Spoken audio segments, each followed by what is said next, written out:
Isang mapagpalang araw sa lahat ng ating mga tagapakinig. Muli, samahan ninyo ako sa pagbubukas ng panibagong aklat ng buhay. Handa na ba kayong pumasok sa isang mundo ng karangyaan kung saan ang bawat kislap ng ginto ay may katumbas na anino? Gaano kalaki ang halaga ng isang sikreto?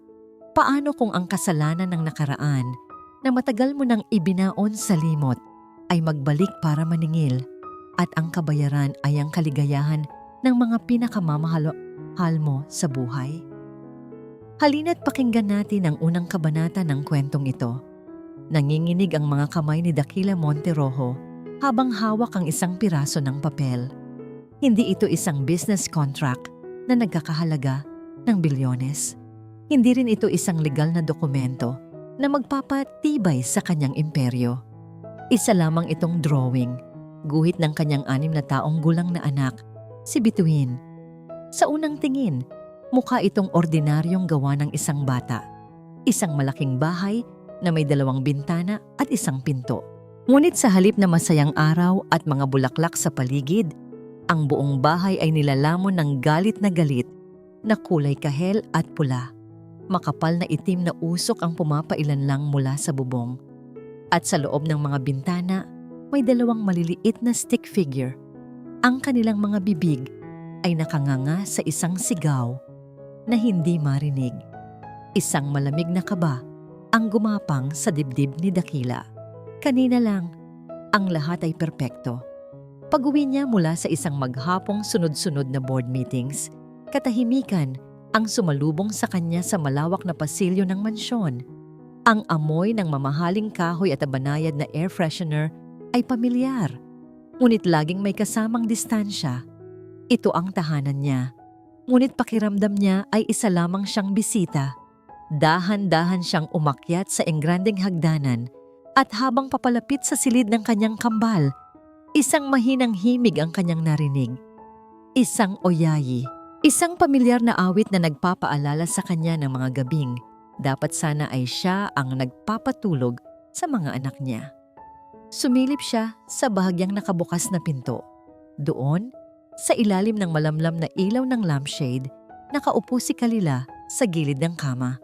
Dahan-dahan niyang hinahaplos ang buhok ni Ulan habang inaawitan ito. Sa kabilang kama, mahimbing na ang tulog ni Bituin. Yakap-yakap ang paborito nitong unan, si Kalila, ang anghel ng kanyang pamamahay. Dumating ito sa buhay nila 1 taon na ang nakalipas sa panahong pinakakailangan niya ng tulong. Mula noon, tila bumalik ang kaayusan. Si Kalila ang nag-aasikaso sa lahat. Ang pagkain, ang pag-aaral, ang paglalaro ng kambal.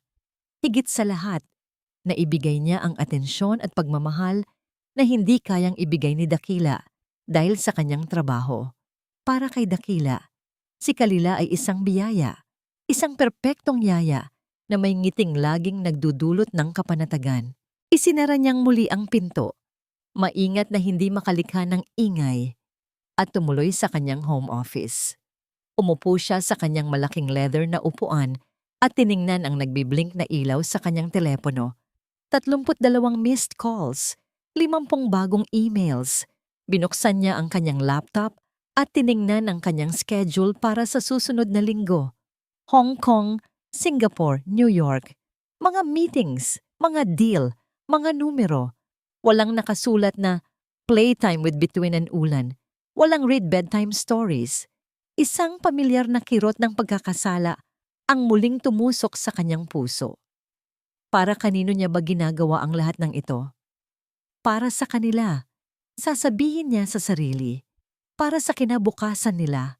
Ngunit habang tinitingnan niya ang isang picture frame sa kanyang mesa, isang larawan nilang 3, nakuha noong huling Pasko, hindi niya maiwasang isipin kung ano ang mas mahalaga, ang imperyong itinatayo niya o ang mga ngiting unti-unti niyang hindi na nasasaksihan. Ipinilig niya ang kanyang ulo. Pilit iwinawaksi ang mga iniisip. Pagod lang siguro siya.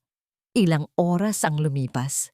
Nang matapos niya ang ilang mahahalagang trabaho, naisipan niyang muling silipin ang mga anak bago matulog. Pagpasok niya sa silid, Ang tanging ilaw na lang ay mula sa buwan na sumisilip sa bintana. Nilapitan niya si Bituin. Dahan-dahan niyang inayos ang kumot nito. Ngunit sa pag-aayos niya, may isang papel na nahulog mula sa ilalim ng una ng bata. Iyon ang drawing.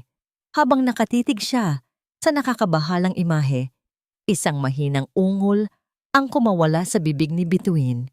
Gumalaw ito sa pagkakatulog. Ang nooy bahagyang nakakunot na parang nananaginip ng masama. At mula sa mga labi nito, may ibinulong ito na nagpatindig sa lahat ng balahibo sa kanyang katawan. Mainit! Tulong!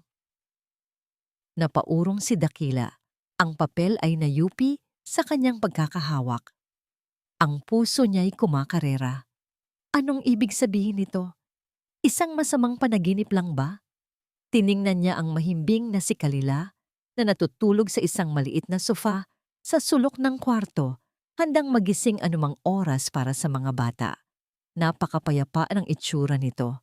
Imposible, si Kalila ay perpekto. Sinubukan niyang pakalmahin ang sarili. Mga bata lang sila, may malawak na imahinasyon. Marahil ay may napanood lang sa TV. Ngunit hindi na maalis ang kaba sa kanyang dibdib. Nagsimula siyang magligpit ng ilang laruan na nakakalat sa sahig. Isang paraan para ibaling ang kanyang atensyon. Isang maliit na robot dito, isang manika doon. Nang buksan niya ang kahon ng mga building blocks ni Ulan para ilagay ang mga ito, may nahawakan siyang isang bagay na kakaiba sa ilalim. Hindi ito plastic, hindi ito kahoy, malambot ito. Tela. Hinila niya ito palabas. Sa ilalim ng sinag ng buwan, nakita niya kung ano ito.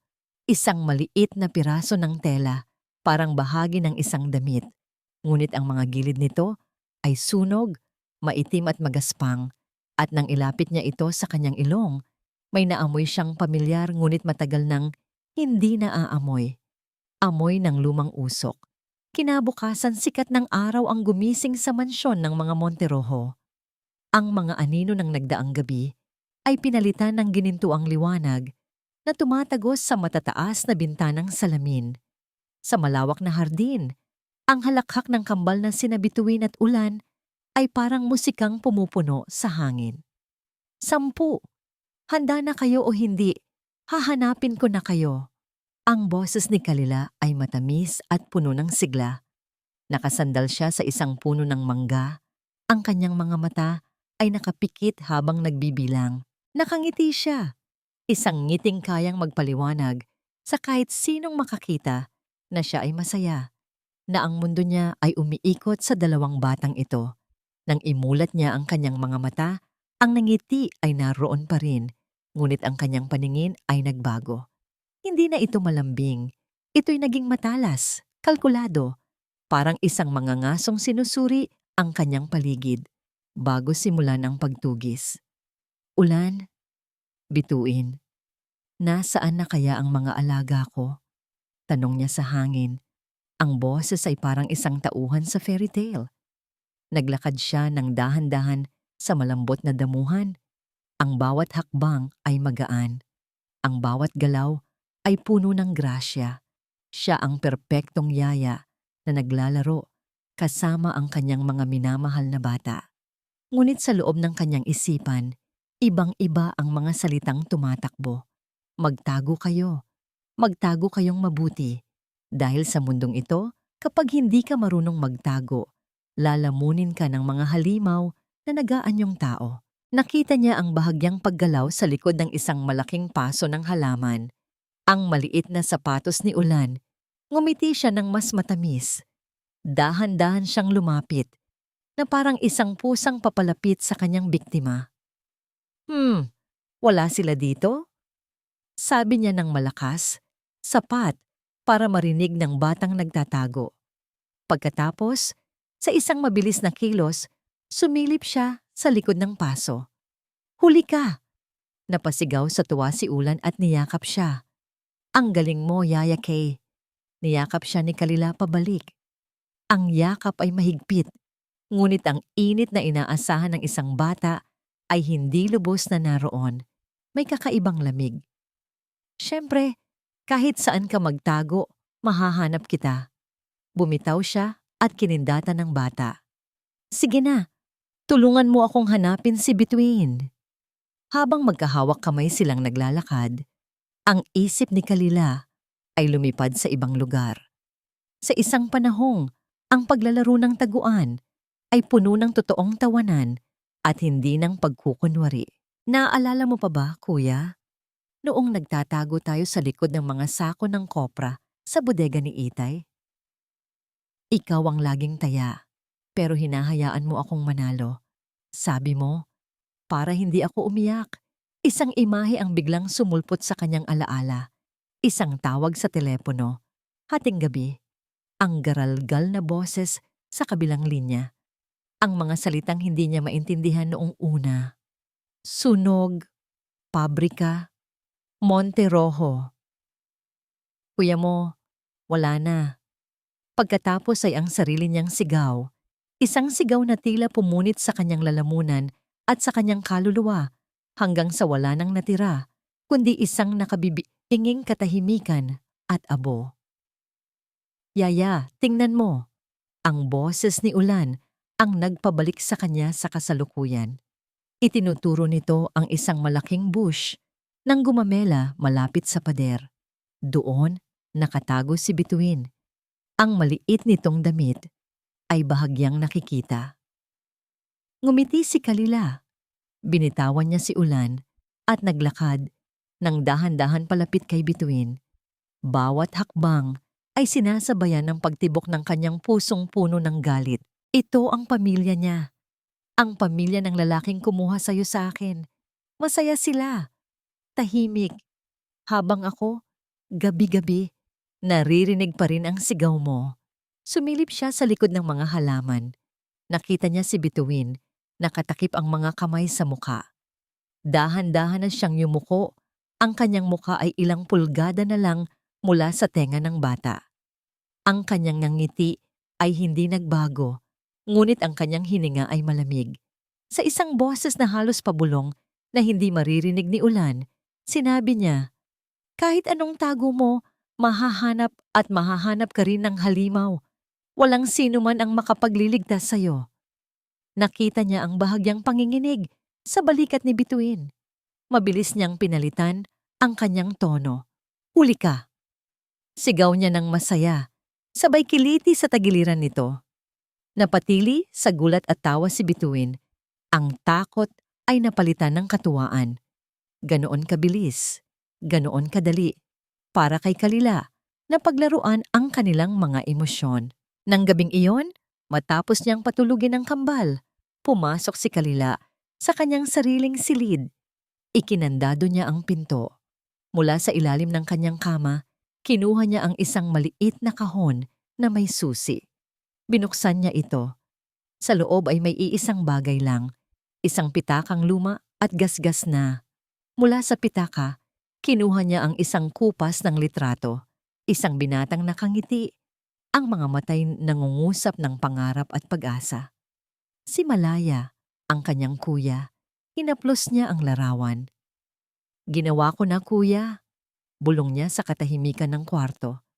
Ang mga kamera sa pasilyo papuntang basement at sa likod ng hardin. Wala nang makikita ang mga iyon. Kaninang hapon, habang abala ang lahat, ginamit niya ang isang app sa kanyang telepono na konektado sa security system, isang backdoor access na pinag-aralan niyang mabuti. Ilang pagpindot lang at nakalikha na siya ng mga perpektong blind spot. Ibinaba niya ang litrato at humarap sa salamin. Tinitigan niya ang sariling refleksyon. Ang babaeng nakatingin pabalik ay may maamong mukha. May mga matang kayang magpakita ng awa at pagmamahal. Ngunit habang tinititigan niya ito, unti-unting nagbago ang kanyang ekspresyon. Ang lambot sa kanyang mga mata ay napalitan ng tigas na parang bakal. Ang kanyang mga labi ay dahan-dahang humubog sa isang ngiti. Isang nangiting hindi umaabot sa kanyang mga mata. Isang nangiting nakakakilabot. Itinaas niya ang kanyang kamay at hinaplos ang malamig na salamin na para bang hinahaplos ang kaluluwa ng kanyang kapatid na nasa kabilang buhay. Malapit na, kuya, sabi niya sa kanyang refleksyon. Ang boses ay isang mapanganib na bulong. Malapit na malapit na. Maririnig na ng buong mundo ang kwento mo.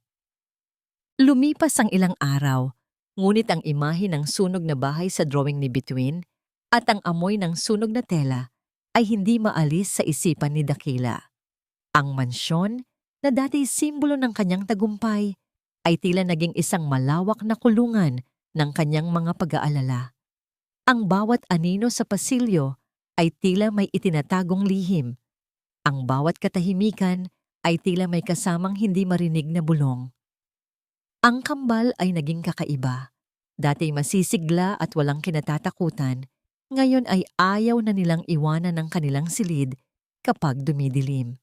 Si Bituin ay laging nakayakap sa kanyang unan, habang si Ulan naman ay nagigising sa kalagitnaan ng gabi, humihikbi at pawis na puwis.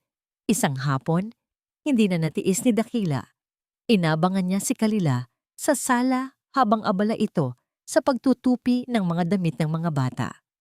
Sinubukan niyang maging kalmado, ngunit ang kanyang boses ay may bahid ng pagkabahala. Kalila, kailangan nating mag-usap. Agad na tumayo si Kalila. Ang muka ay puno ng perpektong pag-aalala. Sir Dakila, may problema po ba? Ayos lang po ba ang mga bata? Sila nga ang gusto kong pag-usapan, sabi ni Dakila. Ipinatong ang kanyang mga kamay sa likod. Nitong mga nakaraang araw, napapansin kong lagi silang takot. Nagkakaroon sila ng masasamang panaginip tungkol sa apoy. Hindi nagbago ang ekspresyon ni Kalila. Tumango siya na para bang inaasahan niya ang tanong. Napansin ko rin po, sir, labis po akong nag-aalala. Pinilit ko po silang tanungin pero ayaw po nilang magsalita. Huminto siya sandali at tiningnan si Dakila na may simpatya. Baka po sa mga pinapanood nilang cartoons? Minsan po kasi may mga eksenang hindi angkop sa kanila. Ipinagbawal ko na nga po, pero baka po nakakapanood sila kapag hindi ko nakikita. Ang paliwanag ay lohikal, madaling paniwalaan. Ngunit may kung anong bahagi sa kalooban ni Dakila ang hindi makumbinsi. Hindi ko alam, Kalila. Parang mas malalim pa roon. Ngumiti si Kalila ng malungkot. Naiintindihan ko po ang pag-aalala ninyo, sir. Bilang yaya nila, doble po ang sa akin. Siguro po kailangan lang nila ng mas maraming oras kasama kayo. Ang mga salita ay magalang, ngunit para kay Dakila, naramdaman niya ito na parang isang sampal, isang paalala ng kanyang pagkukulang. Bago pa man siya makasagot, isang matinis na sigaw ang umaling-ungaw mula sa itaas. Sabay silang napatakbo paakyat. Sa silid ng kambal na abutan nilang nakaupo si Ulan sa kanyang kama, umiiyak habang nakaturo sa isang madilim na sulok ng kwarto kung saan nakalagay ang isang malaking aparador. Yung lalaki, sigaw ng bata. Ang muka'y basang-basa ng luha at pawis. Nasa apoy siya. Papa, ayoko. Agad na lumapit si Dakila at niyakap ang anak. Shh, anak. Wala yan. It's just a bad dream. Ngunit kahit siya ay napatingin sa direksyong itinuturo ng bata. Wala namang tao roon. Tanging yung anino lang ng aparador na humahaba dahil sa ilaw mula sa pasilyo. Mabilis na kumilos si Kalila. Binuksan niya ang lahat ng ilaw sa silid. Lumuhod siya sa harap ni Ulan at hinawakan ang mga kamay nito. Ulan, tingnan mo si Yaya, sabi niya sa isang mahinahon at malambing na boses. Walang lalaki, walang apoy. Ligtas ka dito. Ligtas kayo ni Ate Bituin. Ang kanyang presensya ay tila isang mahika. Unti-unting kumalma ang bata. Ang mga hikbi ay napalitan. Nang malalim na paghinga, nakatayo lang si Dakila sa gilid, pakiramdam ay inutil. Siya ang ama. Ngunit ang dayuhang ito ang mas nakakakilala kung paano pakalmahin ang kanyang sariling mga anak. Kinabukasan, isang hindi inaasahang bisita ang dumating. Ang kanyang ina, si Doña Dalangin Monterojo, isang babaeng may dignidad at matalas na pakiramdam. Pagpasok pa lang niya sa mansyon, tila huminto ang lahat. May kakaibang bigat sa pamamahay na ito, anak, sabi nito kay Dakila habang inililibot ang tingin, hindi sa mga mamahaling palamuti, kundi sa hangin mismo. Sa hapagkainan, pinakilala ni Dakila si Kalila sa kanyang ina. Ngumiti si Kalila ng buong galang, ngunit nang salubungin niya ang mga mata ni Dalangin, tila may nag-iba sa kanyang composure. Pinagmasdan ni Dalangin si Kalila habang nagsasalin ito ng juice para sa mga bata. Pinagmasdan niya ang bawat galaw, ang bawat ngiti. Walang sinasabi ang matanda, ngunit ang kanyang pananahimik ay mas mabigat kaysa sa anumang tanong. Pagkatapos ng tanghalian, habang naglalaro ang mga bata sa hardin, kasama si Kalila, lumapit si Dalangin sa bintana. Pinagmamasdan ang yaya mula sa malayo. Mabuti siyang kasama ng mga apo ko, sabi ni Dakila, na para bang sinusubukang kumbinsihin ang sarili. Hindi lumingon si Dalangin. Oo, halos perpekto, sagot nito, at may kakaibang diin sa salitang halos. Maya-maya, pumasok si Kalila para kumuha ng tubig. Ngumiti ito kay Dalangin. Magandang hapon po ulit, senyora. Tinitigan siya ni Dalangin ng diretso sa mga mata. Isang titig na tila tumatagos sa kaluluwa. Isang ngiti ang gumuhit sa mga labi ng matanda. Ngunit ito'y isang ngiting may halong lungkot at karunungan. Alam mo, iha, sabi ni Dalangin sa isang mahinang boses, ang pinakamagagandang mata, kung minsan, ang nagtatago ng pinakamalalim na pighati. Natigilan si Kalila. Sa isang iglap, nawala ang nangiti sa kanyang mga labi at sa isang kisap mata, nakita ni Dakila ang isang bagay sa mga mata nito. Isang bagay na hindi niya pa nakikita dati. Isang bakas ng sakit, ng galit, bago ito muling natakpan ng karaniwang blangkong ekspresyon. Nang gabing iyon, hindi na mapakali si Dakila. Ang mga salita ng kanyang ina, ang sigaw ni Ulan, ang drawing ni Bituin, lahat ay umiikot sa kanyang isipan. Ang mga paliwanag ni Kalila ay hindi na sapat. Ang pakiramdam na may mali ay hindi na isang simpleng hinala. Ito'y isa ng kepastiyan. Umupo siya sa kanyang opisina, sa gitna ng kadiliman. Hindi niya pwedeng isugal ang kaligtasan ng kanyang mga anak.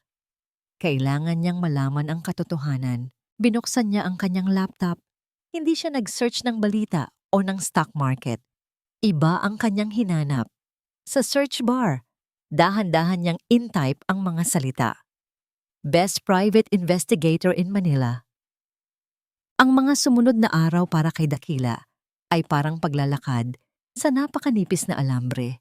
Sa umaga, isinusuot niya ang kanyang maskara bilang si Dakila Monterojo, ang walang kinatatakutang bilyonaryo.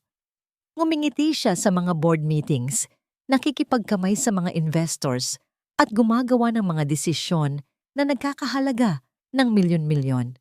Ngunit pag-uwi niya sa mansyon, ang maskara ay unti-unting nabibitak. Ang bawat ngiti ni Kalila ay tila isang insulto. Ang bawat halakhak ng kanyang mga anak sa piling nito ay parang isang sundang na tumutusok sa kanyang dibdib. Naghihintay siya. Ang bawat tunog ng kanyang telepono, ang bawat notifikasyon ng email ay nagpapakabog sa kanyang puso. Naghihintay siya sa tawag ng pribadong investigador. Sinubukan niyang bawiin ang loob ng kanyang mga anak. Isang Sabado ng umaga, pinlano niya ang isang perpektong araw. Bituin, Ulan, magbihis kayo. Sabi niya nang may pilit na kasiglahan. Pupunta tayo sa park. Kakain tayo ng ice cream. Bibili tayo ng bagong laruan. Nagkatinginan ng kambal. Si Bituin ang unang nagsalita. Ang boses ay maliit at alanganin. Si Yaya Kay po, Papa. Kasama po natin. Isang pamilyar na kirot ang naramdaman ni Dakila. Hindi, anak. Tayong tatlo lang sana. Isang special day para sa atin. Umiling si Ulan. Ayoko po, Papa. Gusto ko po kasama si Yaya Kay. Pero bakit? Ako ang papa ninyo, sabi ni Dakila. Hindi na napigilan ang bahagyang pagtaas ng kanyang boses. Hindi ba kayo masaya na kasama ako? Nakita niya ang takot sa mga mata ng mga anak. Napabuntong hininga siya, puno ng pagsisisi. Hindi niya sila masisisi. Ilang special days ba ang ipinagkait niya sa kanila dahil sa trabaho? Sa sandaling iyon, pumasok si Kalila sa silid. Dala ang isang tray ng gatas at cookies. Ang kanyang mukha ay nagpakita ng perpektong pag-aalala. May problema po ba, sir? Tiningnan siya ni Dakila. Ang babaeng ito, na tila isang pader sa pagitan niya at ng kanyang mga anak. Ngunit sa harap ng kambal, wala siyang magawa. Gusto nilang sumama ka sa park. Ngumiti si Kalila nang malambing sa mga bata. Nako, syempre naman. Hindi pwedeng hindi ako kasama. Sige po, sir. Isasama ko na po sila. Natalo na naman siya. Habang pinagmamasdan niya silang tatlong masayang naglalaro sa parke, maya-maya. Si Dakila ay nakaupo sa isang bench malayo sa kanila. Pakiramdam niya ay isa siyang estranghero na nanonood ng isang pelikula tungkol sa isang masayang pamilya na hindi kanya. Ang tunog ng pag-vibrate ng kanyang telepono sa bulsa ang gumising sa kanya mula sa malalim na pag-iisip. Kinuha niya ito, umaasa. Ngunit isa lang itong paalala ng isang meeting sa Lunes. Habang nakatitig sa screen, ang isip niya ay dinala ng alaala sa ibang araw, sa ibang telepono na nag-vibrate rin ng walang tigil. Nasa loob siya ng isang malamig na boardroom. Nasa kalagitnaan ng isang kritikal na negosasyon para sa isang malaking merger. Ang kanyang atensyon ay nakatuon sa mga numero, sa mga kontrata, sa mga mukha ng mga kasosyo.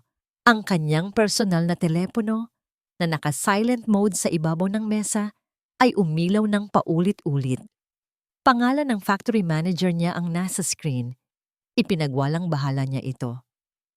Mamaya na, sabi niya sa sarili. Mas importante to. Pagkatapos ng isa pang tawag na hindi sinagot, isang text message ang pumasok.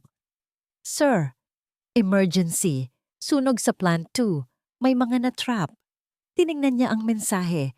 Sa isang iglap, nag-agawan ng kanyang tungkulin bilang CEO at ang kanyang konsensya. Ngunit ang deal ay malapit ng magsara. Isang maling galaw lang at mawawala ang lahat. Nag-text siya pabalik. Handle it. Call the authorities. I'm in a crucial meeting. Pagkatapos noon, itinuon niyang muli ang kanyang sarili sa negosyasyon. Nang matapos ang meeting, tagumpay ang lahat. Nakipagkamay siya, ngumiti. Nang buksan niya ang kanyang telepono, mayroon ng 100 missed calls at isang balita sa online news na nagpaguho ng kanyang mundo. Papa, ice cream! Ang sigaw ni Bituin ang humila sa kanya pabalik sa kasalukuyan. Pinilit niyang ngumiti, itinago ang multo ng nakaraan na muling dumadalaw sa kanya. Nang gabing iyon, matapos ang isa na namang gabing puno ng pagkukunwari, nagkulong si Dakila sa kanyang opisina. Nakaupo siya sa dilim, nakatitig lang sa screen ng kanyang laptop. Pagod na siyang maghintay. Pagod na siyang matakot. At doon, sa wakas dumating ito. Ding! Ang simpleng tunog ng isang bagong email ay umalingaw-ngaw sa katahimikan na parang isang putok ng baril. Tumingin siya sa screen mula sa pagency@securemail.com. Subject, background check. Report, Kalila Soliman. Naramdaman niya ang pagbilis ng tibok ng kanyang puso. Ang kanyang mga kamay ay nanlalamig habang hinahawakan ng mouse. Isang click. Nag-download ang isang PDF file. Isa pang click. Pumukas ang dokumento. Sa itaas, naroon ang isang formal na litrato ni Kalila, ang parehong litratong ginamit niya sa kanyang resume. Ang nangiti ay profesional, mapagkakatiwalaan. Binasa niya ang mga detalye. Pangalan, edad, tirahan, educational background. Lahat ay tumutugma sa sinabi nito. Walang criminal record, mga positibong review mula sa mga dati niyang pinagtrabahuan. Nagsimulang gumaan ang kanyang dibdib. Baka nga nag-overthink lang siya. Baka paranoia lang ito. Iskrinol niya pababa hanggang sa marating niya ang huling seksyon. Family background. Ama, di na isinulat. Ina, di na isinulat. At pagkatapos, ang huling linya. Ang linyang nagpabago sa lahat. Ang mga salitang huminto sa pag-ikot ng kanyang mundo. Kapatid, Malaya Soliman. Kinilabutan si Dakila. Ang pangalan, pamilyarang pangalan. At sa ilalim nito, sa isang maliit na font, ay ang detalye na tuluyang sumaksak sa kanyang puso at nagpabagsak sa lahat ng kanyang depensa. Estado, pumanaw sa sunog sa pabrika ng Monterojo Global. Ang mga salita sa screen ng laptop ay parang mga lason na dahan-dahang gumapang sa sistema ni Dakila. Malaya Soliman, pumanaw sa sunog. Ang pangalan, ang trahedya. Biglang nag-ugnay ang lahat. Ang drawing, ang masamang panaginip ng mga bata, ang amoy ng sunog na tela. Lahat ay bumagsak sa kanya na parang isang malamig at mabigat na alon. Tinatangay ang lahat ng natitira niyang pag-asa na mali siya. Hindi na siya nag-isip. Tumayo siya. Ang upuan ay tumumba sa likod niya sa sobrang bilis. Ang tanging nasa isip niya ay ang kanyang mga anak. Ang galit at takot ay nagsanib. Naging isang puwersa na nagtulak sa kanya palabas ng opisina. Bawat hakbang niya sa pasilyo ay mabigat. Ang bawat paghinga niya ay maikli. Hindi na ang bilyonaryo ang naglalakad, kundi isang ama na natatakot para sa buhay ng kanyang mga anak. Isang ama na nabulag sa pagkukunwari. Isang ama na nagpapasok ng kalaban sa sarili niyang pamamahay. Nang marating niya ang sala, nakita niya si Kalila. Nakaupo ito, ng payapa sa sofa. Nagbabasa ng isang libro sa ilalim ng malamlam na ilaw. Tumingala ito nang marinig ang kanyang mga yabag. Ang nangiti na isinalubong nito sa kanya ay ang parehong nangiti na nakita niya sa report. Mapagkakatiwalaan. Kalmado. Ngunit ngayon, ang ngiting iyon ay hindi na mukhang anghel. Mukha na itong demonyo. Sir Dakila, gising pa po pala kayo. Sabi nito sa isang malambing na bose na ngayon ay parang tunog ng mga bubog sa kanyang pandinig. May kailangan po ba kayo? Ibinagsak ni Dakila ang isang kopya ng report sa mesang salamin sa harap nito. Ang tunog ay umalingaw-ngaw sa katahimikan. Sino ka? Tanong ni Dakila. Ang boses ay nanginginig sa pinipigilang galit. Sino ka talaga? Bahagyang napatingin si Kalila sa mga papel. Hindi man lang siya nagulat. Dahan-dahan niyang isinara ang librong binabasa, inilagay ang bookmark, at ipinatong ito sa tabi niya. Pagkatapos, tumingin siyang muli kay Dakila. Ang maamong ekspresyon sa kanyang muka ay unti-unting naglaho na parang isang maskarang dahan-dahang tinatanggal. Ang pumalit dito ay isang bagay na malamig, matigas, at puno ng hinanakit na matagal nang kinikimkim. Ngayon mo lang nalaman, sabi niya, ang boses ay walang bahid ng pag-aalala. Akala ko pa naman, mas matalino ka. Nasaan ang mga anak ko? Sigaw ni Dakila, hindi na napigilan ang sarili. Kalila, nasaan sila? Isang malamig na ngiti ang sumilay sa mga labi ni Kalila. Ang pangalan ko ay hindi lang Kalila. Tumayo siya. Ang tindig ay puno ng isang dignidad na nakakakilabot. Ako si Kalila Soliman, kapatid ng lalaking pinabayaan mong mamatay sa loob ng pabrika mo. Ang bawat salita ay parang isang suntok sa sikmura ni Dakila. Napaurong siya. Anong ginawa mo sa kanila? Sa halip na sumagot, kinuha ni Kalila ang isang tablet mula sa ilalim ng sofa. Pinindot niya ito. Bumukas ang screen at ipinakita ang isang live video feed, madilim, masikip. At sa gitna ng kwarto, magkayakap ang kanyang dalawang anak. Umiiyak si Bituin, habang si Ulan naman ay nakatingin sa kamera na may mga matang puno ng takot at pagkalito. Bituin, Ulan, sigaw ni Dakila. na para bang maririnig siya ng mga bata mula sa screen. Huwag kang mag-alala, sabi ni Kalila. Ang boses ay walang emosyon. Ligtas sila. Sa ngayon, ipinakita niya ang isang maliit na kwarto sa ilalim ng hagdanan, isang storage room na bihirang buksan, isang secret room, soundproof, may electronic lock. Walang sino man ang makakarinig sa kanila. Walang sino man ang makakapasok o makakalabas. Hayop ka, sigaw ni Dakila, at akmang susugurin ito. Ngunit huminto siya ng itaas ni Kalila ang isang kamay. Isang maling galaw, Mr. Monterojo, sabi nito. Ang boses ay kasing talas ng isang patalim. At baka magkaroon ng electrical malfunction sa silid na yan. Nangatog ang mga tuhod ni Dakila. Ang galit ay napalitan ng purong desperasyon. Anong gusto mo? Pera?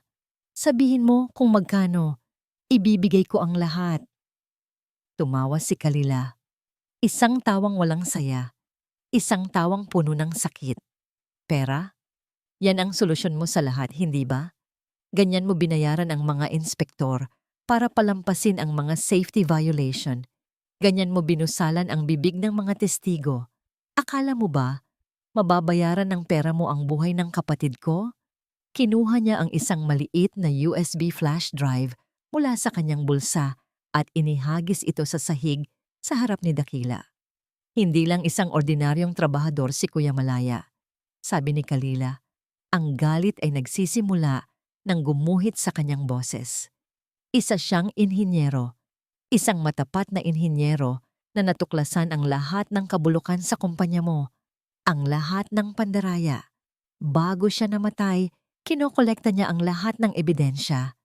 At ang lahat ng iyon ay nasa loob ng USB na yan. Napatingin si Dakila sa maliit na bagay na yon sa sahig. Ang bagay na kayang magpabagsak sa buong imperyo niya. Gusto niyang ilabas ang katotohanan. Patuloy ni Kalila. Ang mga luha ay nagsisimula nang mamuo sa kanyang mga mata. Pero hindi mo siya binigyan ng pagkakataon. Ang sunog. Napaka-perpektong pagkakataon para mawala ang problema. Hindi ba? Hindi. Hindi yon sinadya. Isang aksidente. Nauutal na, sabi ni Dakila. Isang aksidente?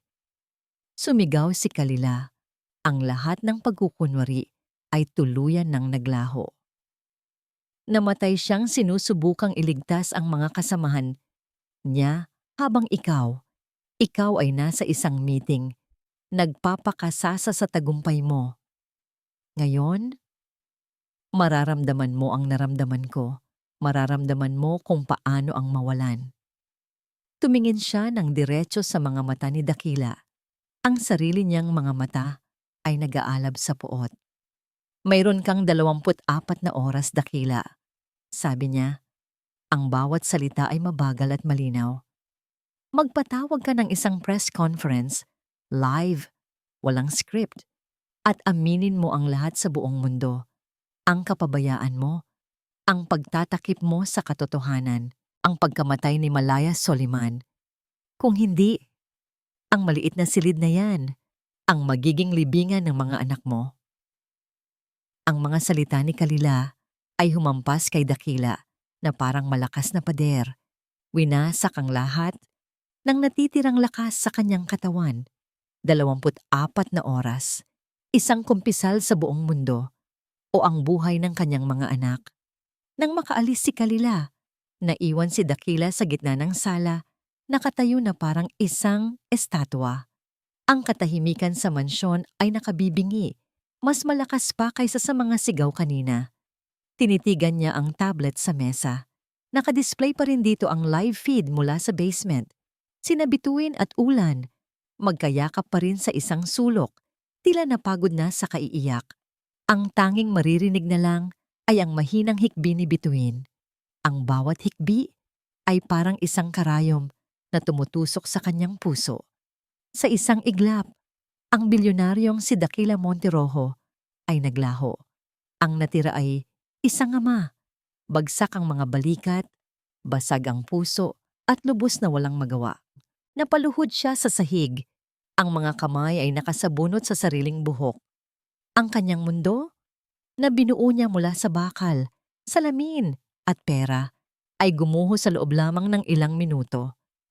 Ilang sandali siyang nanatili roon, nakaluhod sa gitna ng karangyaan na ngayon ay wala ng halaga. Pagkatapos, nanginginig niyang kinuha ang kanyang telepono. Sino ang tatawagan niya? Ang pulis? Paano kung magkamali sila? Paano kung ituloy ni Kalila ang kanyang banta? Ang buhay ng kanyang mga anak ay hindi isang sugal na kaya niyang ipusta. Ang una niyang tinawagan ay ang kanyang hepe ng legal team. Ricardo, may emergency. Sabi niya, ang boses ay basag at halos hindi na makilala. Pumunta ka dito. Ngayon na. Magdala ka ng team. Wala pang isang oras. Ang tahimik na mansyon ay napuno ng mga lalaking nakasuot ng mamahaling suit. Mga abogado, mga security consultant, mga eksperto sa negosasyon. Tiningnan nila ang sitwasyon hindi bilang isang trahedya, kundi bilang isang hostage crisis na may kasamang corporate blackmail. "This is a calculated move, sir," sabi ni Ricardo. Ang kanyang mukha ay seryoso. "She wants to ruin you. The USB is the leverage. The children. They are the emotional trigger. I don't care about the company. I want my children back." Sigaw ni Dakila, isang bagay na hindi pa naririnig ng kanyang mga empleyado mula sa kanya. "We understand, sir," sabi ng isang security consultant. "Our team can try to breach the room. We can disable the electronic lock." "And what if you fail?" Putol ni Dakila. "What if she has a dead man switch? Paano kung konektado ang sistema sa isang bagay na mas malala? Hindi. Hindi tayo gagawa ng kahit anong ikapapahamak nila. Iminungkahi nila ang negosasyon, pag-aalok ng mas malaking pera, isang bagong buhay sa ibang bansa para kay Kalila. Lahat ng solusyon nila ay umiikot sa pera at kapangyarihan, ang dalawang bagay na naging sanhi ng problemang ito. Habang nagsasalita sila, ang mga mata ni Dakila ay nakatuon lamang sa tablet. Nakikita niya ang kanyang mga anak. Naisip niya ang kanilang mga ngiti, ang kanilang mga halakhak. Naalala niya ang bigat nila sa kanyang mga braso noong mga sanggol pa lamang sila. Naalala niya ang mga pangakong binitiwan niya sa kanilang yumaong ina. Naaalagaan niya sila, napoprotektahan niya sila. Isang pangakong sinira niya. Sa desperasyon, kinuha niya ang kanyang telepono at lumayo sa kanila. Isang numero lang ang gusto niyang tawagan. Ang tanging taong makakaintindi sa kanya, hindi bilang isang CEO, kundi bilang isang anak. Nanginginig ang kanyang mga daliri habang pinipindot ang numero ng kanyang ina. "Anak? Dakila? Bakit gising ka pa?" Ang boses ni Dalangin sa kabilang linya ay puno ng pag-aalala. At doon, bumigay na si Dakila. "Inay," sabi niya, at ang kanyang boses ay tuluyang nabasag.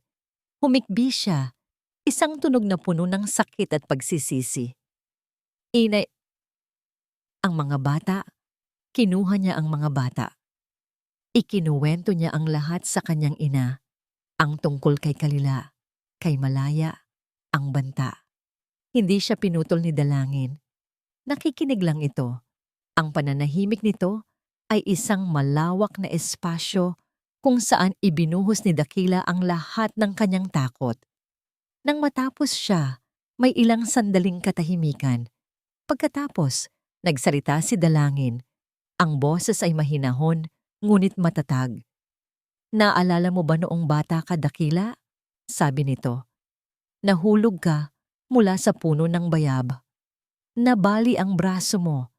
Iyak ka ng iyak, hindi dahil sa sakit, kundi dahil sa takot na pagalitan kita dahil sinuway mo ako." Hindi maintindihan ni Dakila kung bakit iyon ang sinasabi ng kanyang ina sa gitna ng krisis na ito. "Ang una kong ginawa ay niyakap kita," patuloy ni Dalangin. "Bago kita dinala sa ospital, bago ko tinignan ang bali mo, niyakap muna kita. Dahil lang sugat sa buto, kayang gamutin ng doktor. Pero ang takot sa puso, yakap lang ng ina ang lunas. Huminto ito. Ang imperyo mo, dakila. Ang mga gusali, ang pera. Mga buto lang yan. Nababali, napapalitan. Pero ang mga apo ko, ang pamilya mo, sila ang puso. At sa ngayon, ang puso ay nasa panganib. Anong gagawin ko, inay? Tanong ni Dakila. Ang boses ay parang sa isang paslit na naliligaw. Ang tunay na yaman mo, anak, ay hindi nakatago sa vault ng bangko. Hindi rin yan nakasulat sa stock market. Sagot ni Dalangin. Ang tunay na yaman mo ay kasalukuyang nakakulong sa basement. Gawin mo ang tama. Hindi bilang CEO, kundi bilang ama. Pagkababa niya ng telepono, tila may nabagong liwanag sa kanyang mga mata. Hinarap niya ang kanyang mga abogado at security team na nagtatalo pa rin tungkol sa mga protocols at legal implications. Tama na, sabi niya. Ang kanyang boses ay kalmado na, ngunit may bigat na nagpatigil sa lahat. Salamat sa tulong ninyo. Pero tapos na ang meeting. Nagkatinginan ang mga ito, naguguluhan. Sir, what's the plan? Tanong ni Ricardo. Kinuha ni Dakila ang kanyang telepono. Hindi na ito nanginginig.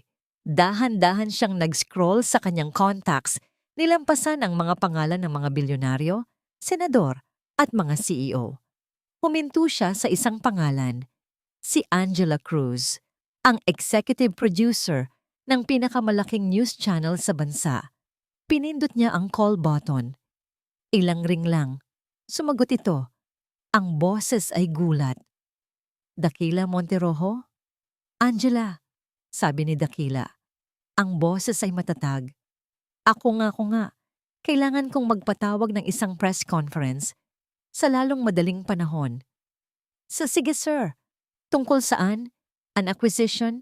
An expansion? Tumingin si Dakila sa tablet sa mukha ng kanyang mga anak. Hindi, sagot niya. Isang kumpisal. Ang studio ng news channel ay malamig at nakabibingi sa katahimikan. Ngunit para kay Dakila, ang bawat sulok ay sumisigaw.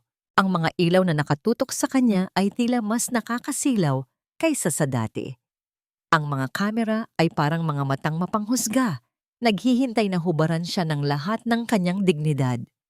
Sa harap niya, sa isang maliit na lamesa, ay isang baso ng tubig at isang mikropono.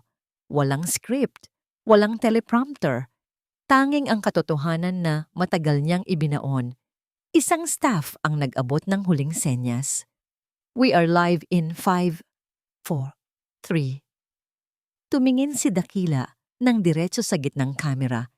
Iniisip na sa likod ng lenteng iyon ay milyon-milyong tao ang nanonood. Pero isa lang ang nasa isip niya, si Kalila. Umaasa siyang nanonood ito.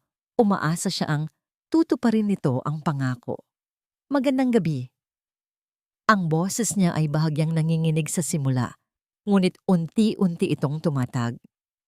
Ang pangalan ko ay Dakila Monterojo. Marahil ay kilala ninyo ako bilang isang negosyante, isang bilyonaryo, isang tagapagtayo ng mga gusali. Huminga siya ng malalim. Pero ngayong gabi, hindi ako narito bilang isang CEO. Narito ako bilang isang tao na nagkasala. Narito ako para aminin ang isang kasalanan na matagal kong itinago sa likod ng pera at kapangyarihan. Nasa sala si Kalila, nakaupo sa parehong sofa kung saan gumuho ang mundo ni Dakila kagabi. Nakatutok ang kanyang mga mata sa malaking flat-screen TV. Sa tabi niya, sa coffee table, naroon ang tablet na nagpapakita pa rin ng live feed mula sa basement. Ang kambal ay natutulog na, magkayakap pa rin, ang kanilang mga mukha ay may bahid pa ng tuyong luha. Nang magsimulang magsalita si Dakila, naramdaman ni Kalila ang pagbilis ng tibok ng kanyang puso. Ito na, ang sandaling pinangarap niya. Ang sandaling ipinagdasal niya sa loob ng maraming taon. Ang pagbagsak ng lalaking kumuha sa lahat mula sa kanya. Magsalita ka, bulong niya sa screen. Sabihin mo sa kanila kung sino ka talaga. Maraming taon na ang nakalipas, patuloy ni Dakila. Isang trahedya ang naganap sa isa sa aking mga pabrika. Isang sunog. Maraming nasaktan at may isang namatay. Ang pangalan niya ay Malaya Soliman. Ang pagbigkas pa lang sa pangalan ay parang isang tinik na bumara sa kanyang lalamunan. Ang opisyal na investigasyon ay nagsabing ito ay isang aksidente, isang unfortunate event. Pero iyon ay isang kasinungalingan. Isang kasinungalingan na binayaran ko para paniwalaan ng lahat. Sa buong bansa, sa mga opisina, sa mga tahanan, sa mga restaurant, huminto ang lahat. Ang mga tao ay napako sa harap ng kanilang mga screen. Ang pangalan ni Dakila Monterojo ay nagsimulang mag-trending sa social media, kasama ng mga salitang kumpisal at sunog. Ang katotohanan, sabi ni Dakila, ang mga luha ay nagsisimula nang mamuo sa kanyang mga mata. Ay nagkaroon ng kapabayaan. Alam ko na may mga safety violations. Nakatanggap ako ng mga ulat. Ngunit mas pinili kong ipagwalang bahala ang mga ito para sa isang business deal. Mas pinili ko ang tubo kaysa sa buhay ng aking mga manggagawa. Habang nakikinig sa mga salita ni Dakila, unti-unting napuno ng luha ang mga mata ni Kalila. Mga luhang matagal na niyang hindi inilalabas. Mga luha ng galit, ng sakit, at ng isang bagay na hindi niya maintindihan. Nang aminin ni Dakila ang tungkol sa kapabayaan, napahawak siya ng mahigpit sa kanyang dibdib. Yan na kuya, sabi ng isang bahagi ng isip niya. Naririnig mo ba? Hustisya. Ngunit habang tinititigan niya ang wasak na itsura ni Dakila sa screen, ang dating aroganteng bilyonaryo na ngayon ay parang isang taong nawalan ng lahat. Isang imahe ang sumagi sa kanyang isipan. Ang mukha ng umiiyak na si Bituin. Ang takot sa mga mata ni Ulan. Sila, inosente sila. Ginawa niya sa kanila ang ginawa ng mundo sa kanya. Ang tanggalan ng kapayapaan. Ang iparanas ang takot na mawalan ng minamahal. Sa paghahangad niya ng hustisya para sa isang kapatid, sinaktan niya ang mga anak ng ibang tao. Halimaw ka na rin. Bulong ng isang boses sa kanyang kalooban. Isa ka na ring halimaw. Si Malaya Soliman, patuloy ni Dakila, tuluyan ng bumigay ang kanyang boses, ay hindi lang isang biktima. Siya ay isang bayani. Isa siyang inhinyero na nagtangkang ilabas ang katotohanan. At ang kanyang pagkamatay ay ang nagligtas sa aking kumpanya mula sa iskandalo. Pinabayaan ko siyang mamatay at sa katahimikan ko, ako ay naging kasabwat sa kanyang kamatayan. Itinungo niya ang kanyang ulo, hindi na makatingin sa kamera. Ang kanyang mga balikat ay nanginginig sa pag-iyak. Wala nang makapagbabalik sa buhay na nawala. Wala nang halaga ng pera ang makapagbabayad sa sakit na idinulot ko. Ngunit ngayong gabi, gusto kong humingi ng tawad sa pamilya ni Malaya Soliman. Patawarin ninyo ako at sa aking mga anak. Patawarin ninyo si Papa. Sa sandaling iyon, sa labas ng mansyon, sunod-sunod na sirena ng pulis ang umalingaw-ngaw, papalapit ng papalapit. Narinig ni Kalila ang mga sirena. Ngunit hindi siya natakot, hindi siya tumakbo. Nakatitig pa rin siya sa screen, sa imahe ng lalaking nagkumpisal ng kanyang kasalanan sa buong mundo. Ang paghihiganti na inaasam niya ay narito na. Ngunit hindi ito matamis. Mapait ito. Walang laman. Ang pagbagsak ni Dakila ay hindi maibabalik ang kanyang kapatid. Dahan-dahan niyang kinuha ang tablet. Tinitigan niya ang natutulog na mga bata. Ang kanilang mga inosenteng mukha. Sila ang tunay na biktima sa lahat ng ito. Bago pa man kumatok ang mga pulis sa pinto, pinindot ni Kalila ang isang icon sa screen ng tablet. Isang berdeng icon na may nakasulat na Unlock. Click. Isang mahinang tunog ang narinig mula sa ilalim ng hagdanan. Ang pinto ng basement ay bumukas. Nang dumagundong ang malalakas na katok sa pinto ng mansyon, hindi gumalaw si Kalila. Hinintay niya lang sila. Hinaplos niya ang litrato ng kanyang kuya sa kanyang isipan. Tapos na kuya. Bulong niya sa hangin. Tapos na. Pagkatapos ng kanyang kumpisal, si Dakila ay pinalabas ng studio sa isang private exit, malayo sa nagkakagulong media sa labas. Ang biyahe pauwi ay isang malabong panaginip. Hindi niya naririnig ang sinasabi ng kanyang driver o ang walang tigil na pagtunog ng kanyang telepono. Ang tanging nasa isip niya ay ang kanyang mga anak at ang tunog ng mga sirena na narinig niya bago pinutol ang broadcast. Nakarating na kaya sila? Ligtas na kaya ang mga bata? O baka naman huli na ang lahat? Pagliko ng sasakyan sa gate ng kanilang village, bumulaga sa kanya ang mga pulis, mga news van at mga kuryosong kapitbahay. Ang kanyang mansyon, ang kanyang pribadong santuwaryo, ay naging isang crime scene. Bumaba siya ng sasakyan at tumakbo. Hindi pinapansin ang mga sigaw ng mga reporter at ang mga kumikislap na ilaw ng kamera. Ipinakita niya ang kanyang ID sa mga pulis na nakaharang sa pinto. Ako ang may-ari ng bahay. Nasaan ang mga anak ko? Tanong niya. Ang boses ay puno ng desperasyon. Isang police captain ang lumapit sa kanya. Mr. Monterojo, calm down. The children are safe. They are with the paramedics in si. Isang malaking bigat ang tila natanggal sa dibdib ni Dakila. Ang kanyang mga binti ay nanghina sa sobrang ginhawa at kinailangan niyang sumandal sa pader. Salamat sa Diyos, bulong niya. Pagpasok niya sa loob, ang dating marangyang sala ay puno ng mga unipormadong pulis. Nakita niya ang pinto ng basement bukas at sa gitna ng lahat, nakaupo sa sofa si Kalila. 2 pulis ang nakatayo sa magkabilang gilid niya. Hindi siya nakaposas. Nakaupo lang siya roon.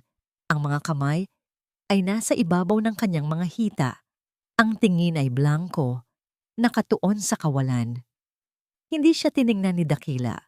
Ang mga mata niya ay hinahanap lamang ang kanyang mga anak. Nakita niya sila sa isang sulok, kasama ang kanyang ina, si Dalangin, na kararating lang. Bawat isa sa kambal ay may nakabalot na kumot sa kanilang mga balikat at may kausap na social worker. Papa! Nang makita siya ni Bituin, tumakbo ito papalapit sa kanya. At kasunod nito si Ulan. Niyakap niya ang dalawa ng napakahigpit na para bang hindi na niya sila bibitawan pa. Inamoy niya ang kanilang buhok. Hinalikan niya ang kanilang mga noo, ang kanilang init, ang kanilang amoy, ang kanilang mga maliliit na katawan sa kanyang mga braso. Ito ang tanging yaman na may halaga sa mundo. Papa, natakot po kami.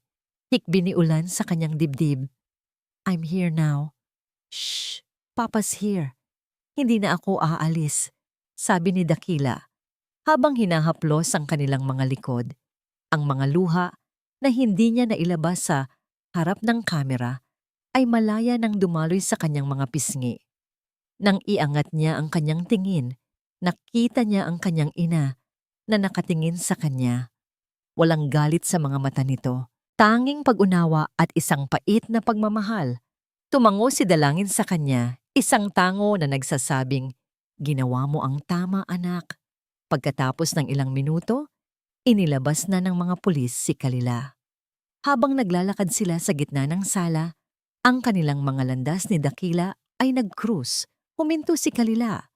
Huminto rin si Dakila habang yakap pa rin ang kanyang mga anak. Nagkatinginan sila, walang nagsalita. Ngunit sa katahimikan na yon, isang buong pag-uusap ang naganap. Sa mga mata ni Dakila, nakita ni Kalila ang isang lalaking wasak, puno ng pagsisisi.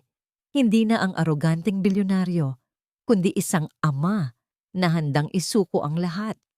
Sa mga mata ni Kalila, nakita ni Dakila ang isang babaeng nawalan, na ang galit ay napalitan ng isang malalim at nakakapagod na kalungkutan. Hindi na ang demonyo, kundi isang kapatid na nagdalamhati sa maling paraan. Walang sinabi, ngunit sa isang tingin, tila mayroong isang hindi inaasahang pag-unawa. Isang pagkilala sa sakit na pareho nilang naramdaman. Isang katahimikang nagsasabi na tapos na ang laban. Isang pulis ang marahang humawak sa braso ni Kalila. Let's go, ma'am! Tumango si Kalila at nagsimulang maglakad muli. Habang papalabas siya ng pinto, ang kanyang dignidad ay nananatili. Hindi siya isang talunang kontrabida, isa siyang kaluluwang dumaan sa apoy. At ngayon ay haharapin ang sarili niyang abo. Nang tuluyan na silang mawala, lumapit si Dalangin kay Dakila. Niyakap nito ang kanyang anak at mga apo. Tapos na, Dakila. Tapos na. Hindi pa, inay. Sagot ni Dakila habang tinitingnan ang kaguluhan sa kanyang paligid. Nagsisimula pa lang. Ilang sandali pa, isang abogado na mula sa kanyang team ang maingat na lumapit. Ang mukha nito ay seryoso at malungkot. Mr. Monterojo, sabi nito sa mahinang boses. Sir, I'm sorry. Dahil sa inyong public admission, the district attorney is pressing charges, multiple charges, corporate negligence, obstruction of justice. Sir, kailangan nating paghandaan. Malaki ang posibilidad na makukulong kayo. Tumingin si Dakila sa kanyang mga anak na nakasubsob pa rin sa kanyang dibdib, naghahanap ng kaligtasan. Tumingin siya sa mga abo ng kanyang imperyo. At sa unang pagkakataon, hindi siya natakot. Ang rehas na haharapin niya ay may pisikal na anyo. Ngunit ang rehas na nagkulong sa kanyang kaluluwa sa loob ng maraming taon dahil sa kanyang mga kasinungalingan, iyon, sa wakas, ay nabuksan na. Sa pagitan ng rehas at laya, naramdaman niyang nagsisimula pa lang siyang maging tunay na malaya. Ang apat na sulok ng selda ay kulay abo. Ang hangin ay may amoy ng disinfectant at kalungkutan. Walang malambot na carpet, walang mamahaling painting, walang bintanang tanaw, ang malawak na hardin. Tanging isang bakal na kama, isang maliit na mesa, at isang bintanang may rehas kung saan sumisilip ang isang kapirasong langit. Ito ang bagong mundo ni Kalila Soliman. Lumipas ang ilang linggo mula ng gabing iyon. Ang ingay ng media, ang gulat ng publiko, ang pagbagsak ng Monterojo Global Holdings, lahat ay tila isang malayong ugong na lang sa loob ng bilangguan. Dito ang oras ay mabagal. Ang bawat araw ay halos pareho lang. Gigising, kakain, mag-iisip. Hindi nagsalita si Kalila noong una. Sa interogasyon, sa inquest, nanatili siyang tahimik. Tinanggap niya ang lahat ng akusasyon, kidnapping, grave threats, illegal detention. Hinarap niya ang mga ito ng walang emosyon na para bang ibang tao ang pinag-uusapan. Ngunit sa katahimikan ng kanyang selda, walang siyang takas mula sa sarili niyang isipan. Ang mukha ni Dakila Monterojo noong gabing iyon ay paulit-ulit na nagbabalik. Ang pagkabasag sa kanyang boses, ang pagsisisi sa kanyang mga mata. Hindi iyon yung mukha ng halimaw na binuo niya sa kanyang isipan sa loob ng maraming taon. Iyon ay mukha ng isang ama. At ang mga mukha ng kambal, ang kanilang pag-iyak, ang kanilang takot. Ang mga yon ang pinakamasakit na multo. Isang hapon, isang gwardiya ang lumapit sa kanyang selda. May iniabot itong isang sobre. May sulat ka, Soliman. Kinuha niya ito ng may pagtataka. Sino ang susulat sa kanya? Wala na siyang pamilya. Ang mga dati niyang kaibigan ay tiyak na itinakwil na siya matapos mabalitaan ang kanyang ginawa. Umupo siya sa kanyang kama at tinitigan ng sobre. Nakasulat sa labas ang pangalan niya. Walang return address. Nanginginig ang kanyang mga kamay habang binubuksan ito. Sa loob ay isang piraso ng papel, nakatupi ng maayos, nakasulat sa kamay. Kalila, hindi ko alam kung paano sisimulan ito. At hindi ko alam kung may karapatan ba akong sumulat sa'yo. Walang salita ang sapat para ilarawan ang pagsisisi ko. At ang sulat na ito ay hindi para sa akin, kundi para sa'yo at para sa kanya. Patawad. Patawad dahil sa kapabayaan ko na wala ang kuya mo. Patawad dahil sa kasinungalingan ko na tagalan bago niya nakuha ang hustisya. Patawad dahil sa kasakiman ko. Binaliwala ko ang buhay niya. Walang araw na hindi ko pinagsisisihan ang nangyari. Nabulag ako sa ambisyon, sa pera, sa takot na bumagsak.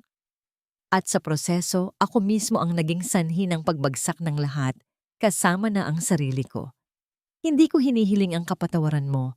Alam kong hindi ko iyon deserve. Ang gusto ko lang sabihin ay, naiintindihan ko. Ang galit mo, ang sakit mo. Naiintindihan ko. Sana, sa pagharap nating pareho sa batas, makahanap tayo hindi lang ng hustisya, kundi ng kapayapaan. Salamat sa hindi mo pagsasakatuparan ng iyong banta. Salamat sa pagsasauli mo sa aking mga anak. Utang ko sa iyo ang buhay nila. Dakila binasa ni Kalila ang sulat ng paulit-ulit. Ang bawat salita ay tila isang patak ng maligamgam na tubig sa kanyang nagyayelong puso. Sa unang pagkakataon sa loob ng maraming taon, humikbi siya. Hindi dahil sa galit o paghihiganti, kundi dahil sa isang malalim na pagod at kalungkutan. Niyakap niya ang sulat sa kanyang dibdib. Ang lalaking sinumpa niya, ang lalaking gusto niyang wasakin, ay ang unang taong nagparamdam sa kanya ng pag-unawa. Kinabukasan, humingi siya ng papel at panulat sa mga gwardiya. Umupo siya sa maliit na mesa, sa harap ng bintanang may rehas. Nagsimula siyang magsulat. Naalala niya si Malaya. Ang kanyang kuya na laging nakangiti. Ang kuya niya na nangangarap magtayo ng mga tulay, hindi ng mga pader. Ang kuya niya na nagturo sa kanya kung paano maging matapang, ngunit hindi kung paano magpatawad. Naalala niya ang mga huling araw nila. Ang pag-aalala sa mukha ng kanyang kuya dahil sa mga natutuklasan nito sa pabrika. May mali. Lila, sabi nito sa kanya isang gabi. Mali ang sistema nila. May mga taong malalagay sa panganib. Umalis ka na dyan, kuya, sabi niya. Hindi pwede, sagot nito. Kung hindi ako magsasalita, sino ang gagawa? Ang paghihiganti. Ginawa niya ang lahat para sa paghihiganti. Ngunit sa proseso, nilimot niya ang pinakamahalagang aral na itinuro sa kanya ng kanyang kuya. Ang pagpapahalaga sa buhay. Ang paghihiganti ay nagbulag sa kanya, ginawa siyang isang taong hindi makikilala at tiyak na hindi ipagmamalaki ng kapatid niya. Tinitigan niya ang blangkong papel.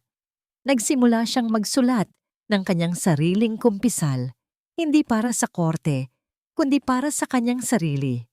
Kuya, patawad. Patawad dahil ginamit ko ang pangalan mo para sa isang bagay na puno ng galit. Ang gusto mo ay hustisya, ang hinanap ko ay pagkasira. Sa paghahangad kong iparinig sa lahat ang kwento mo, nabingi ako sa sarili kong konsensya. Ngayon ko lang naiintindihan. Ang paghihiganti ay hindi nakakabuhay ng patay. Hindi rin ito nakakahilom ng sugat. Isa lang itong apoy na tumutupok sa kung sino mang humawak nito. At ako, nasunog ako.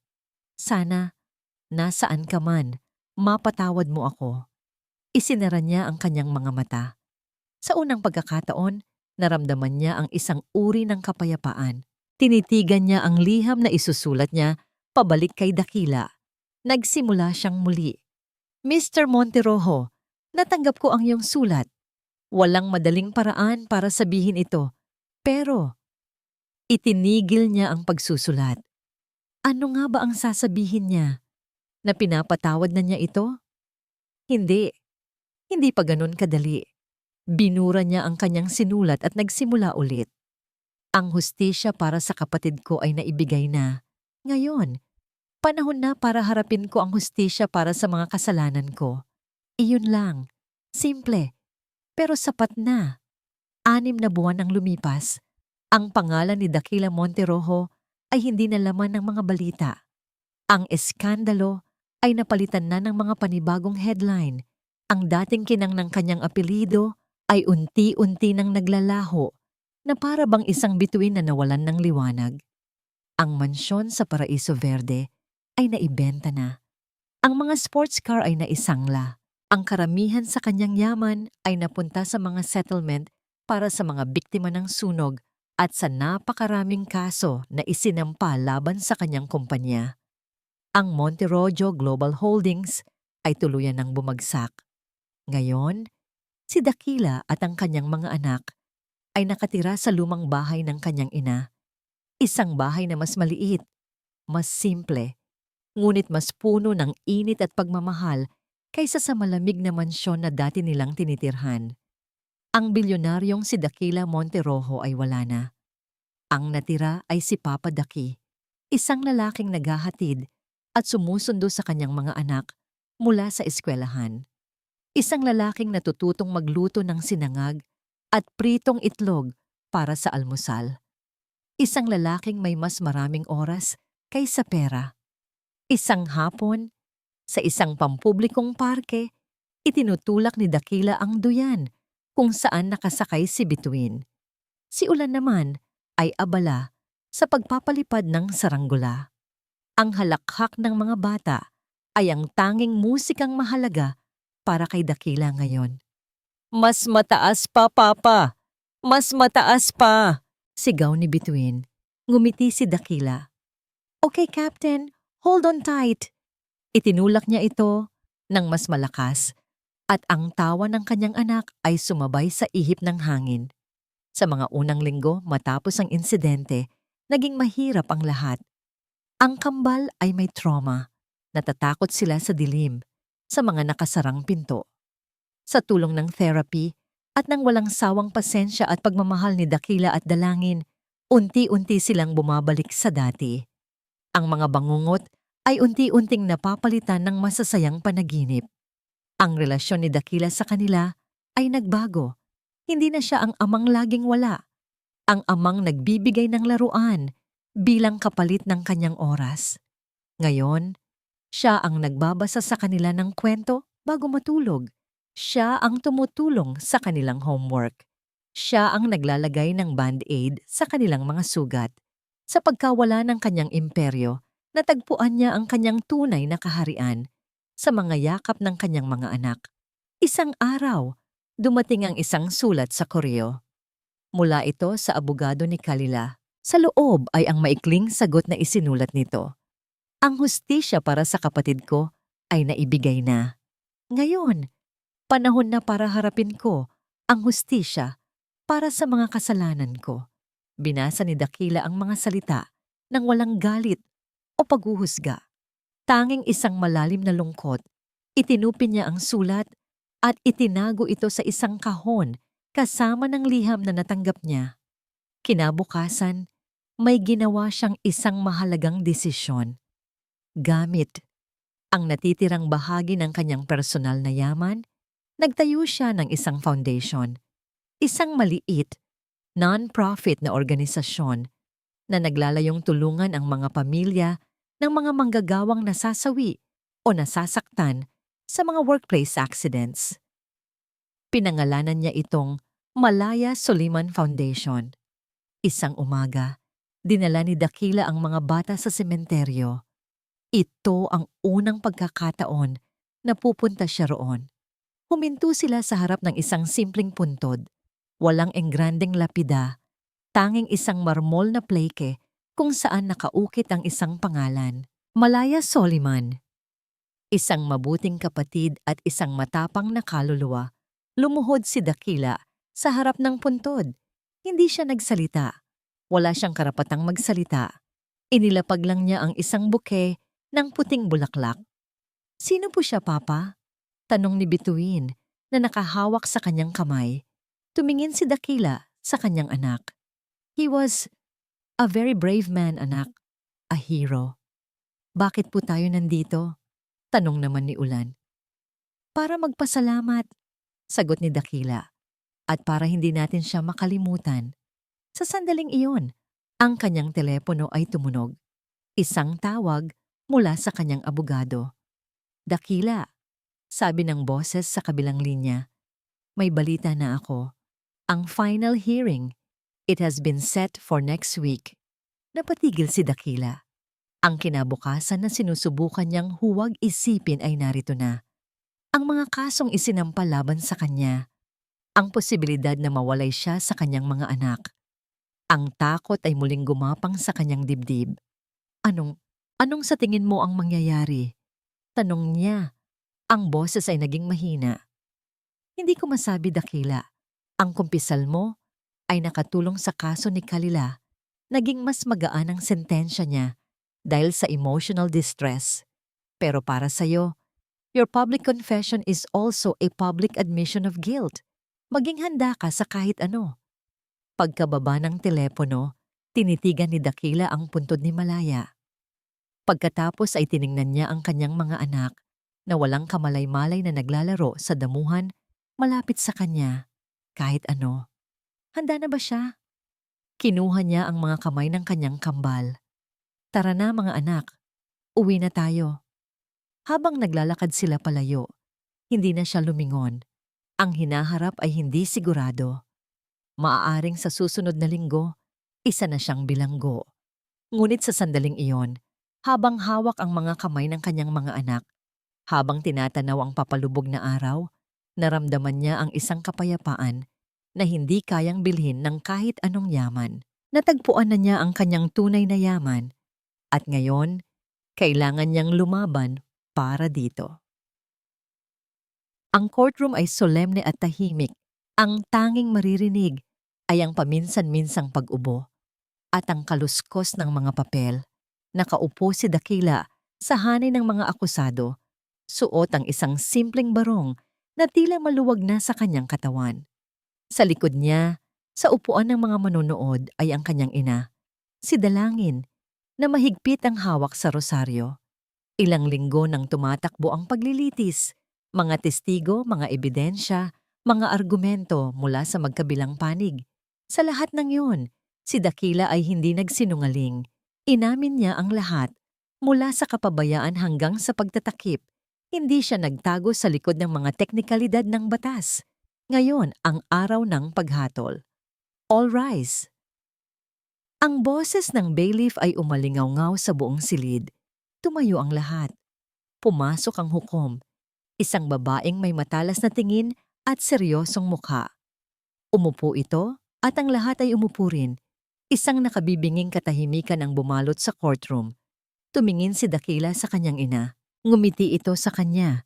Isang ngangiting nagsasabing, kahit anong mangyari, narito ako.